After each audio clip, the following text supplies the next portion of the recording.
Hi friends, welcome to mini சமையல். இன்றைக்கி நம்ம சேனலில் சூப்பரான டேஸ்ட்டில் நல்ல கிறிஸ்பியாக மொறுமொறுன்னு ஒரு அருமையான ஈவினிங் ஸ்நாக்ஸ் ரெசிபி தான் பார்க்க போகிறோம். இதை செய்கிறதுக்கு வீட்டில் அதிகமான பொருட்கள் எதுவும் தேவைப்படாது. வீட்டில் வெறும் உருளைக்கிழங்கும் ப்ரெட்டும் மட்டும் இருந்தாலே போதும். மிஸ் பண்ணாமல் இந்த ஸ்நாக்ஸை நீங்களும் வீட்டில் ட்ரை பண்ணி பாருங்கள். வீடியோ முழுசையும் ஸ்கிப் பண்ணாமல் முழுசாக பாருங்கள். அப்போ தான் நான் இடையில சொல்லக்கூடிய சின்ன சின்ன டிப்ஸு கூட உங்களுக்கு தெரிய வரும். இப்போ இந்த ஸ்நாக்ஸ் எப்படி பண்ணலாங்கிறத வீடியோக்குள்ளே பார்க்கலாமா? இதை செய்கிறதுக்கு ஃபஸ்ட்டு ஒரு குக்கர் எடுத்துக்கலாம். அதில் 2 மீடியம் சைஸ் உருளைக்கிழங்க கட் பண்ணிவிட்டு சேர்த்து இப்போ முதல்ல நம்ம உருளைக்கிழங்க வேக வச்சு எடுத்துக்கணும். அதுக்கு தேவையான அளவு தண்ணி சேர்த்துக்கலாம். இப்போது குக்கரை க்ளோஸ் பண்ணிவிட்டு விசில் போட்டு குக்கரை ஸ்டவ்வில் எடுத்து வச்சு சரியாக ஒரு 4 விசில் விடட்டும். அது வரைக்கும் வெயிட் பண்ணலாம். அப்போ தான் நமக்கு உருளைக்கிழங்கும் நல்லா சாஃப்டாக வெந்து வரும். இப்போ குக்கரில் வேக வச்ச உருளைக்கிழங்க ப்ரெஷர்லாம் ரிலீஸ் ஆன பிறகு ஓப்பன் பண்ணி இந்த மாதிரி வெளியில் எடுத்துகிட்டு தோலெல்லாம் நீக்கிட்டு ஒரு பாத்திரத்தில் சேர்த்துக்கலாம். இப்போ இந்த உருளைக்கிழங்க நல்லா ஒரு மேஷர் வச்சு நல்லா இந்த மாதிரி மேஷ் பண்ணி எடுத்துக்கோங்க. கொஞ்சம் கூட கட்டி இல்லாமல் நல்லா மாவு போல் நைஸாக நம்ம மேஷ் பண்ணி எடுத்துக்கணும். பாருங்கள், இப்போ உருளைக்கிழங்க நல்லா இந்த அளவுக்கு மசிச்சு விட்ட பிறகு இது கூட ஒரு 2 ஸ்பூன் அளவுக்கு கார்ன்ஃப்ளவர் மாவு சேர்த்துக்கலாம். அடுத்ததாக இதுக்கு தேவையான மசாலாலாம் சேர்த்துக்கலாம். 1 ஸ்பூன் அளவுக்கு தனி மிளகாய்த்தூள், உங்களுக்கு காரத்துக்கு தகுந்தது மாதிரி கூட நீங்கள் மிளகாய்த்தூளை சேர்த்துக்கலாம். 1/2 ஸ்பூன் அளவுக்கு மல்லித்தூள், ஒரு 1/4 ஸ்பூன் அளவுக்கு சீரகத்தூள் சேர்த்துக்கலாம். 1/2 ஸ்பூன் அளவுக்கு மிளகுத்தூள் சேர்த்துக்கலாம். தேவையான அளவு கொஞ்சமாக மஞ்சத்தூள் சேர்த்துக்கலாம். தேவையான அளவு கொஞ்சமாக உப்பும் சேர்த்துக்கலாம். கடைசியாக வாசனைக்காக கொஞ்சம் கொத்தமல்லி தலையை நல்லா இந்த மாதிரி பொடி பொடியாக கட் பண்ணிட்டு சேர்த்துக்கங்க. இப்போ பார்த்தீங்கன்னா எல்லாத்தையுமே நல்லா கை வச்சு இந்த மாதிரி கலந்து விட்டுக்கணும். உருளைக்கிழங்குல நல்லா மசாலா எல்லாமே சேர்ந்து வர்றது மாதிரி பாருங்கள். இந்த மாதிரி கலந்து விட்டுட்டு அதுக்கப்புறமா கடைசியாக பார்த்தீங்கன்னா இந்த உருளைக்கிழங்க நல்ல ஒரு சப்பாத்தி மாவு கன்சிஸ்டன்சிக்கு உருண்டையாக உருட்டி எடுத்துக்கணும். இப்போ பார்த்தீங்கன்னா நல்லா இந்த உருளைக்கிழங்க சப்பாத்தி மாவு பதத்துக்கு பாருங்கள் நல்லா பர்ஃபெக்டாக இந்த மாதிரி நம்ம பிசைஞ்சு எடுத்து வச்சிட்டோம். இப்பொழுதைக்கு இது அப்படியே ஓரமாக இருக்கட்டும். அடுத்ததாக ஒரு சப்பாத்தி கல் எடுத்துக்கோங்க. அதில் கொஞ்சமாக, அதாவது ஒரு 1/2 ஸ்பூன் அளவுக்கு இந்த மாதிரி எண்ணெயை தெளிச்சிட்டு இப்போ இந்த சப்பாத்தி கல் முழுக்க நல்லா இந்த மாதிரி எண்ணெயை நம்ம அப்ளை பண்ணி வச்சுக்கணும்.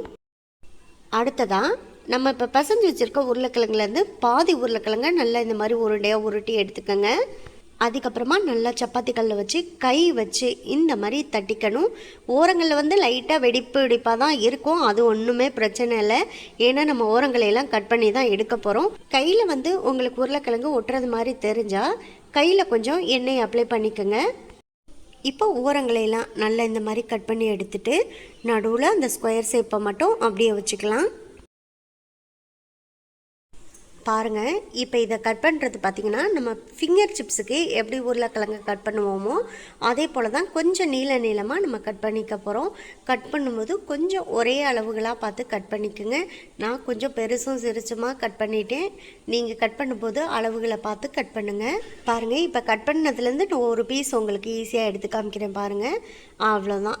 இதே போல் தான் எல்லா பீஸுமே நம்ம மெதுவாக எடுத்து ஒரு பிளேட்டுக்கு மாற்றிக்கலாம். ஏன்னா மீதம் இருக்க உருளைக்கிழங்கையும் இதே போல் நம்ம ரெடி பண்ணிக்கணும். ரொம்ப ரொம்ப ஈஸியாக நம்ம இந்த ஸ்நாக்ஸை செஞ்சு முடிச்சிடலாம். பாருங்கள், ஃபஸ்ட் பேட்சில் செஞ்சது எல்லாத்தையும் பிளேட்டுக்கு மாற்றியாச்சு. அடுத்ததாக செஞ்சுக்கலாம். அடுத்ததாக ஒரு சின்ன கிண்ணம் எடுத்துக்கோங்க. அதில் ஒரு 2லேருந்து ஒரு 3 ஸ்பூன் அளவுக்கு மைதா மாவோ இல்லை கார்ன்ஃப்ளவர் மாவோ நல்லா கொஞ்சம் தண்ணி சேர்த்து இந்த மாதிரி கலந்து எடுத்து வச்சுக்கணும். கட்டி இல்லாமல் கலந்து எடுக்கிறதுக்காக இந்த மாதிரி ஒரு விஸ்கு வச்சு கலந்து எடுத்து வச்சுக்கோங்க. இது பார்த்திங்கன்னா ரொம்ப தண்ணியாகவும் இருக்கக்கூடாது, அதே சமயத்தில் ரொம்ப கெட்டியாகவும் இருக்கக்கூடாது, கொஞ்சம் மீடியமாக இருக்கணும். அந்த மாதிரி கலந்து எடுத்து வச்சுக்கோங்க. அப்போ தான் சரியாக இருக்கும்.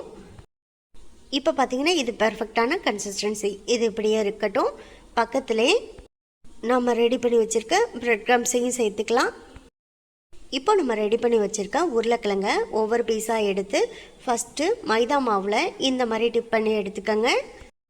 அடுத்ததாக பக்கத்தில் உள்ள ப்ரெட் க்ரம்ஸ்லையும் இப்போ இதை சேர்த்து நல்லா ஃபுல்லாக கோட் ஆகுறது மாதிரி இந்த மாதிரி ப்ரெட் க்ரம்ஸில் போட்டு பரட்டி எடுத்துக்கோங்க. பாருங்கள், அவ்வளோதான். இதே போல் மீதம் இருக்கிறத ஒவ்வொன்றா நம்ம செஞ்சு எடுத்துக்கலாம். இப்போ மீதம் இருக்க உருளைக்கிழங்கு எல்லாத்தையுமே நம்ம இதே போல் ரெடி பண்ணி வச்சுக்கலாம். அவ்வளோதான். இப்போ ரெடி பண்ணி வச்சுருக்க உருளைக்கிழங்கு எல்லாத்தையுமே நம்ம எண்ணெயில் போட்டு ஃப்ரை பண்ணி எடுத்துக்கணும். அதுக்காக ஸ்டவ்வில் ஒரு பாத்திரத்தில் ஏற்கனவே நான் எண்ணெயை கொஞ்சம் மீடியம் ஹீட் பண்ணி வச்சுருக்கேன். இப்போ இதில் நம்ம ரெடி பண்ணி வச்சுருக்க பீசஸ் ஒவ்வொன்றா சேர்த்துக்கலாம்.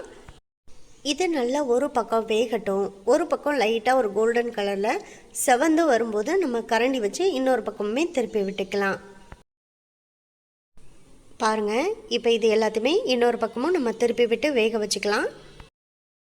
இதே போல் தான் மாற்றி மாற்றி திருப்பி போட்டு நல்ல ஒரு கோல்டன் ப்ரௌன் கலரில் செவந்து வர்ற வரைக்கும் நம்ம வேக வச்சுக்கணும். அப்போ தான் வெளியில் சாப்பிட்றதுக்கு நல்லா மொறுமொறுன்னு கிறிஸ்பியாக சூப்பராக இருக்கும். அது இப்போ பார்த்திங்கன்னா இது ஓரளவுக்கு ரெண்டு பக்கமுமே நல்ல ஒரு கோல்டன் கலரில் செவந்து வந்துருச்சு பாருங்கள். இது இன்னும் கொஞ்சம் ப்ரௌனாக மாறி வரணும். அப்போ தான் சாப்பிட்றதுக்கு இன்னும் கிறிஸ்பியாக சூப்பராக இருக்கும். இப்போ பார்த்தீங்கன்னா பபிள்ஸ் எல்லாம் அடங்கி நல்ல ஒரு கோல்டன் ப்ரௌன் கலரில் செவந்து வந்துருச்சு பாருங்கள். அவ்வளோதான். இப்போ இது எல்லாத்தையும் எண்ணெயெல்லாம் வடிச்சிட்டு நம்ம ஒரு பிளேட்டுக்கு மாற்றிக்கலாம். பாருங்கள், ரொம்ப ரொம்ப டேஸ்டான அருமையான ஈவினிங் ஸ்நாக்ஸ் ரெசிபி சிம்பிளாக நம்ம வீட்டிலே செஞ்சு முடிச்சிட்டோம்.